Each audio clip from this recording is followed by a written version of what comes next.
Araceli Cabreira Sanches foi raptada, intoxicada com barbitúricos, violentada. Seu corpo, desfigurado, apareceu dias depois num terreno baldio de Vitória, no Espírito Santo. Araceli, de 8 anos, foi raptada, foi encontrada morta, intoxicada por drogas, violentada, quase desfigurada. Ela foi seviciada, drogada e espancada.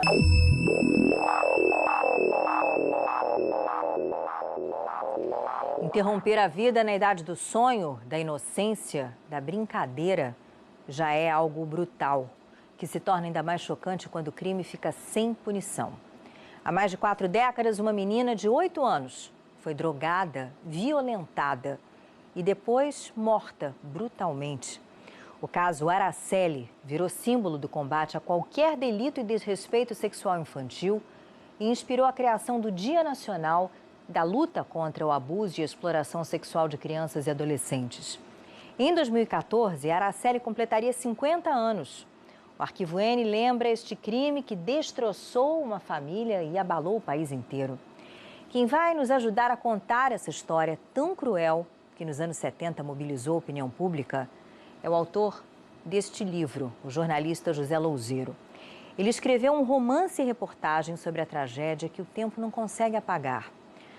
O autor foi ameaçado de morte e o livro foi proibido. Araceli, meu amor.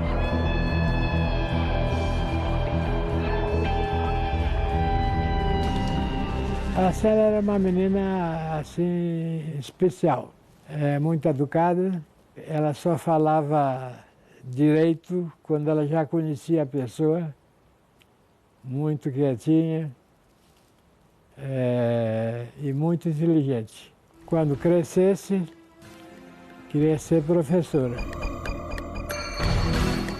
Nem o mais imaginoso escritor de romances policiais inventaria um enredo tão fantástico como esse. São mais de 500 personagens num processo com mais de 20 volumes e cerca de 5.000 páginas de depoimentos e outras provas. Uma história difícil de reconstituir, porque as pessoas têm medo de falar, ou se dizem, e até estão, proibidas. Na época do crime, Araceli não tinha completado ainda 9 anos de idade. Todos os dias saía às 4h30 da tarde do Colégio São Pedro e caminhava até a esquina das avenidas Ferreira Coelho e César Elal para tomar o ônibus que a levaria para casa no bairro de Fátima, município de Serra. Sua mãe, Lola Cabreira Crespo, preocupada com os atrasos constantes de Araceli, havia pedido à direção do colégio que liberasse a filha mais cedo, às 4h10, para que pudesse tomar o ônibus de 4h30. A mãe dela era uma pessoa, coitada, sem nenhuma iniciativa cultural. Era uma pessoa muito humilde. É uma pessoa que vai na conversa. No dia do desaparecimento, 18 de maio de 1973, a menina saiu do colégio às 4h10 e foi levada até o portão pela diretora. Às 4h30, estava sentada em uma cadeira do lado de fora do bar fronteiro ao ponto de ônibus. Quem a viu foi o menor Luciano Manuel Souza Vale, que contou tê-la avistado com um gatinho no colo. Só no outro dia, ou na segunda-feira, parece, que foram tomadas realmente as providências certas, porque se era sexta-feira, sábado e domingo, nada se pode fazer. Araceli viveu pouco e morreu aos poucos. Seu desaparecimento foi no dia 18 de maio de 1973.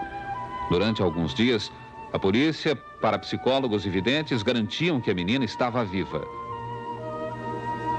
Mas ela começou a morrer para a opinião pública no dia 24 de maio, quando um garoto de 15 anos, Ronaldo Monjardim, foi caçar passarinhos perto de sua casa, nas imediações do Hospital Infantil de Vitória.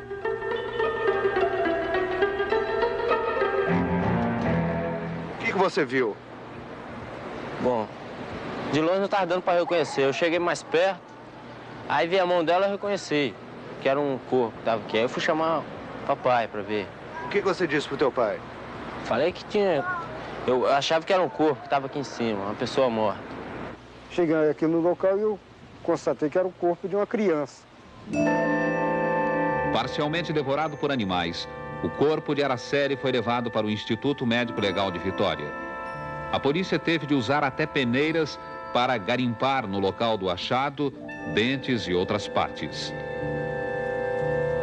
O pai de Araceli, o espanhol Gabriel Crespo Sánchez, foi o primeiro a reconhecer a filha no Instituto Médico Legal pelas mãos e por uma marca na perna.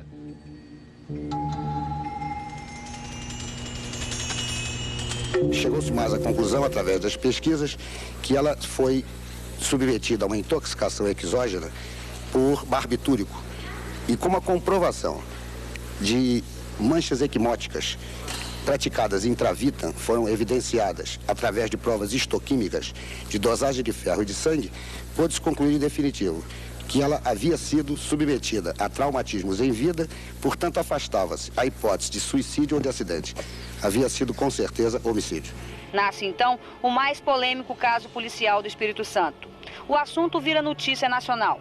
Começam as apurações, são tomados depoimentos, surgem contradições e falta de provas. Nos jornais, quilômetros de linhas são escritas sobre o caso Araceli, mas as dúvidas são muitas.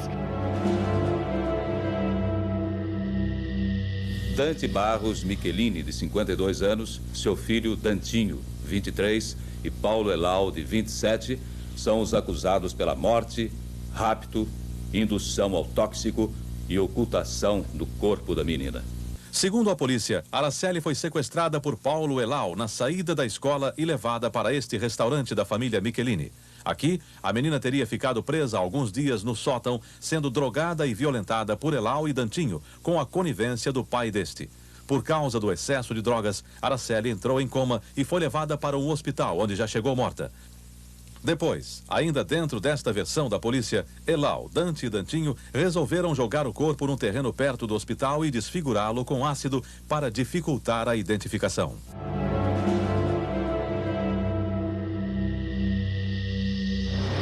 O senhor não conheceu Araceli?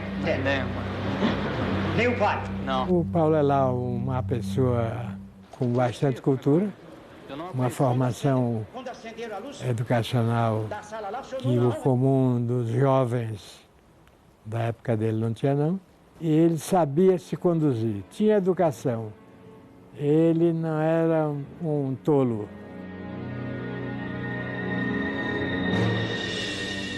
Qual a sua participação no caso Araceli? Nenhuma. Não participei de nada, absolutamente. Já que você não participou, então como é que você explica todas essas acusações? Eu não tenho como explicar. Não participei, não poderia explicar, né? Como você conheceu Paulo Elau? Eu conheci Paulo Elau apenas de vista.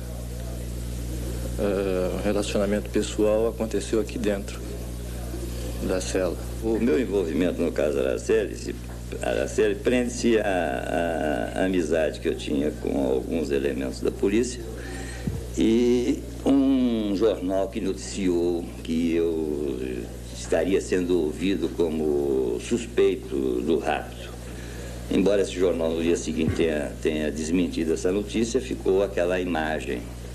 Posteriormente, quando tentaram me incriminar, como não teriam condições, pela idade que eu tenho, pelos conhecimentos que eu tenho, que ninguém acreditaria, transferiram então essa incriminação para meu filho.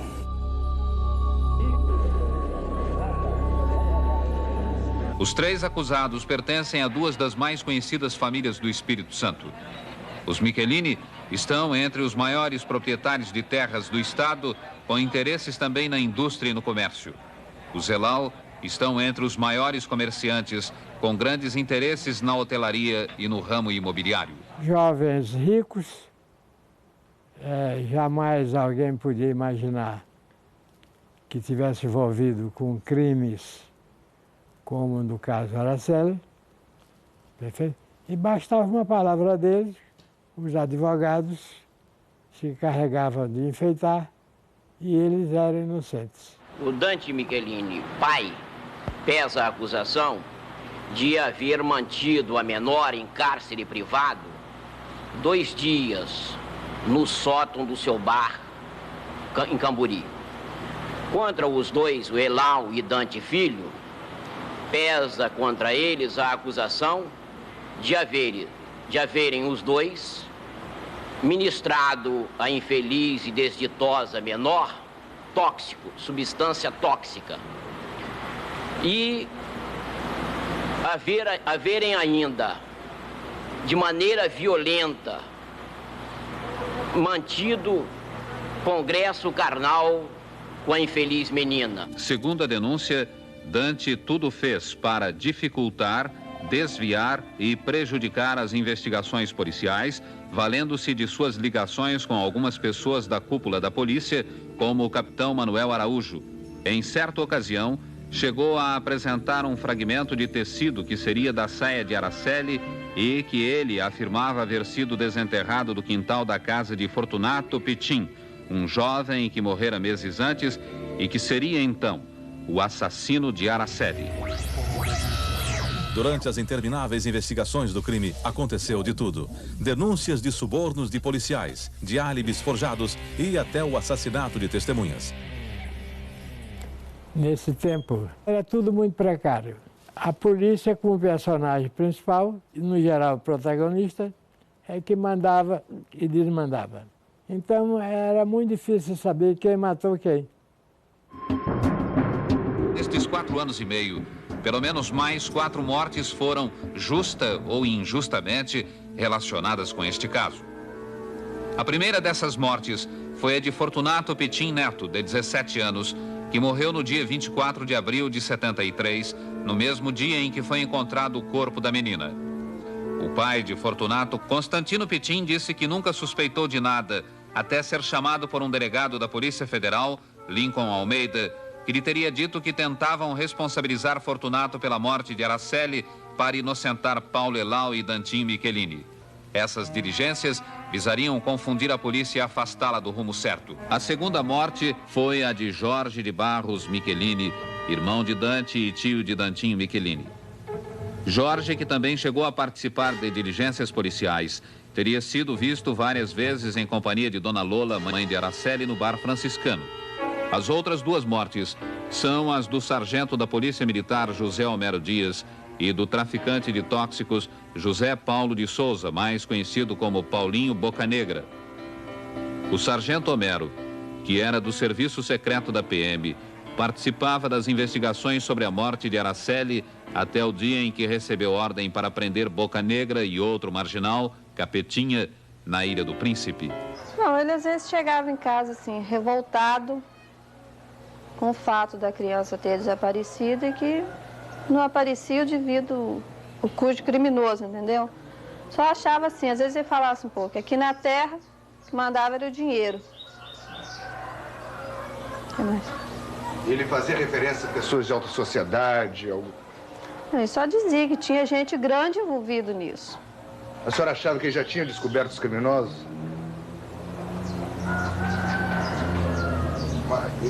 Da senhora, a impressão que a senhora tinha? Eu acho que sim. Mais tarde, o deputado Clério Falcão, do MDB, que passara da Câmara Municipal à Assembleia prometendo resolver o mistério da morte da menina, pediu a constituição de uma comissão parlamentar de inquérito para investigar a história. Dizia o deputado haver sido informado por um investigador de polícia, na presença de outro deputado, de que os assassinos eram Dantinho e Paulo. O parlamentar e o investigador desmentiram. Ameaças de morte eu tive várias. Eu fui ameaçado pelo telefone, eu recebi várias cartas anônimas. Então, a ponto de um cidadão, Cláudio Michelini, vir em minha casa para me matar. Centenas de pessoas foram assistir ao interrogatório de Dante Barros Michelini, o pai, Dantinho Filho e Paulo Elau. O clima na cidade é de tensão. Por isso, o juiz da 3ª Vara Criminal, Hilton Cili, pediu que o policiamento no fórum fosse reforçado. O interrogatório começou com 1 hora de atraso e teve que ser interrompido várias vezes pelo juiz, que pedia silêncio. O primeiro a depor foi Paulo Elau. O senhor conheceu Araceli Cabreira Sanches? Não, senhor. O senhor conhece, seu Paulo, o outro acusado, Dante de Brito Michelini, o Dantinho? Não, eu conheço a família Michelini de nome, conhecia de nome a família Michelini. Sim. Agora ele não conhece. Ela preparava a comida que seria dada a uma pessoa doente que se encontraria no sótão do franciscano. O senhor conheceu a vítima Araceli Cabreira Sanches? Não. Em Vitória, no Espírito Santo, a justiça condenou hoje os assassinos da menina Araceli. Julgo procedente em parte a denúncia para condenar. Como condenado tem os acusados, Paulo Constantino Lau e Dante Brito Michelini, ao cumprimento cada um da pena de 18 anos de reclusão e multa de 18 mil cruzeiros, sujeitando-os ainda ao pagamento das custas processuais em proporção. E B. Dante de Barros Michelini, ao cumprimento da pena de 5 anos de reclusão. Doutor Cílio, por que o senhor condenou os réus?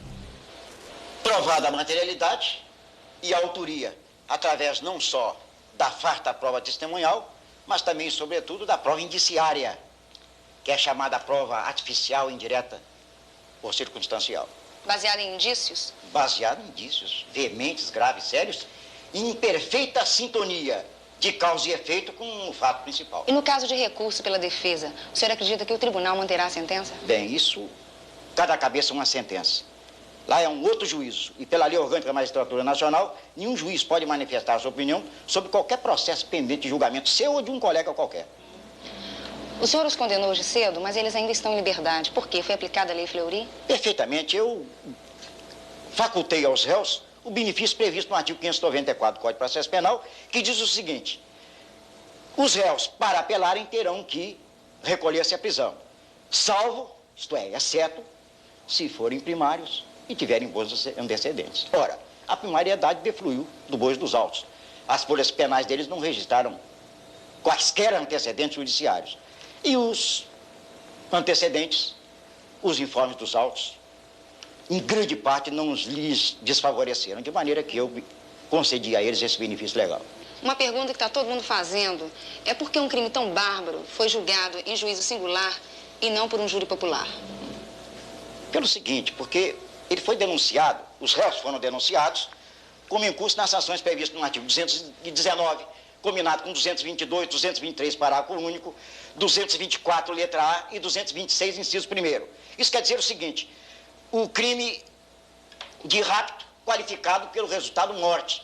Então, esse delito é da natureza, é da competência do juiz singular e não do Tribunal Popular do Júri, porque o rapto foi para fins de libidinagem, satisfazerem a concupiscência, de maneira que, nesse caso, a competência do juiz singular, juiz togado, juiz de direito, e não do Tribunal Popular do Júri. Agora, se eles tivessem, digamos, ceifado a vida da vítima, para depois, então, satisfazerem a sua concupiscência, praticarem com ela atos de libidinagem, que, segundo Nelson Hungria, só um sádico faria, aí sim, a competência seria do Tribunal Popular do Júri. Seria um crime doloso contra a vida.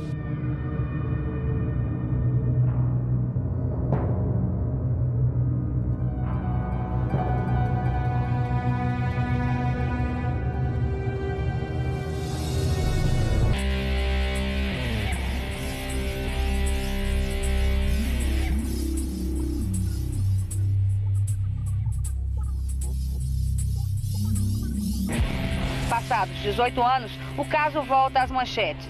Os principais acusados, Paulo Elau, Dante de Barros Michelini e seu filho, Dante de Brito Michelini, são absolvidos pela Justiça.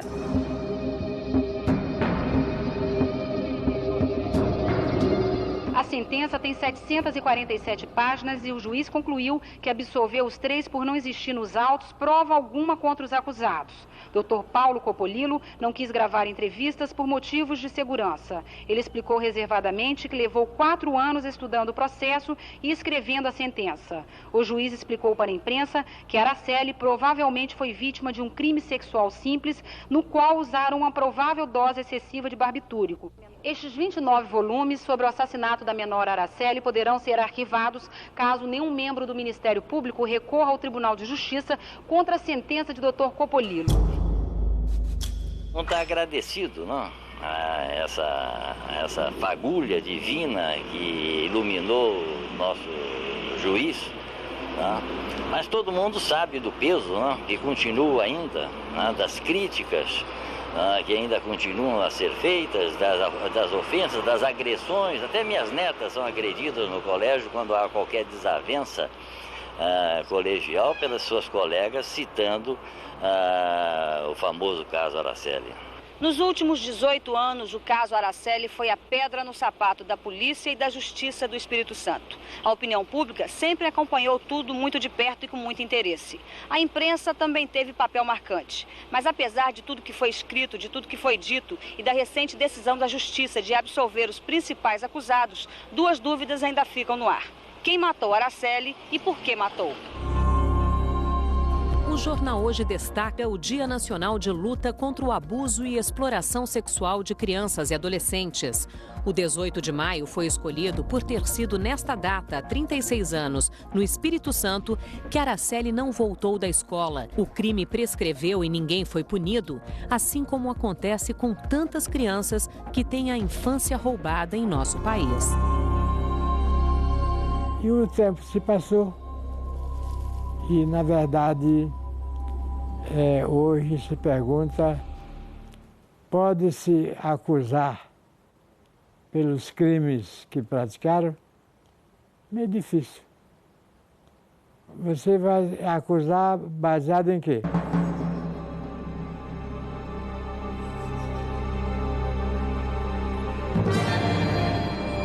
A menina não vai voltar, mas nós estamos falando aqui dela. E ela será motivo de considerações por muitos e muitos anos.